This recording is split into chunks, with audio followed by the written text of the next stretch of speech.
আজকে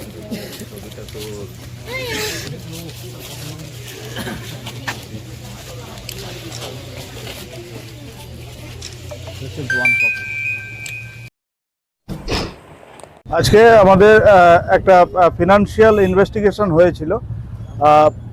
জনৈক কবির শেখ, ওর বাড়ি নতুন গ্রাম, লালগোলা পোস্ট অফিসের অন্তর্গত।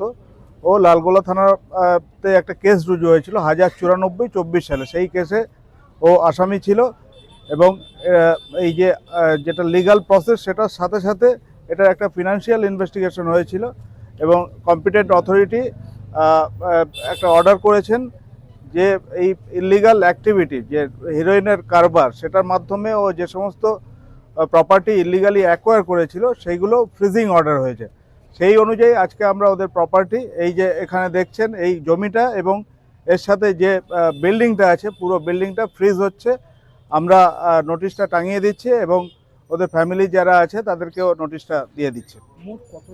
আজকে এখানে যে সম্পত্তিটা আছে, জায়গার দাম প্রায় 7.5 লক্ষ টাকা এবং যে স্টোরেজ বিল্ডিংটা দেখছেন তার প্রপার্টি ভ্যালু প্রায় 1 কোটি টাকার মতো। অবভিয়াসলি পুলিশ ক্রমাগত এনফোর্সমেন্ট অ্যাক্টিভিটির দ্বারা লালগোলাকে হেরোইন এবং মাদক মুক্ত করতে পারে। এ প্রসঙ্গে আপনাদের মাধ্যমে সবাইকে এটাই সচেতন করব এবং চেতাবনী দেব যে হিরোইনের সাথে যারা যুক্ত আছেন তাদের এগেনস্টে লিগ্যাল প্রসেস অনুযায়ী যেটা আছে ইমপ্রিজনমেন্ট, সেদিকেই আমরা থেমে থাকবো না।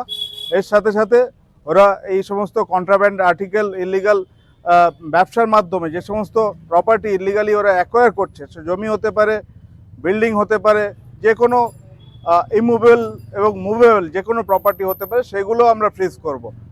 তো আপনারা সবাই সাবধান হয়ে যান, এটাই বলবো।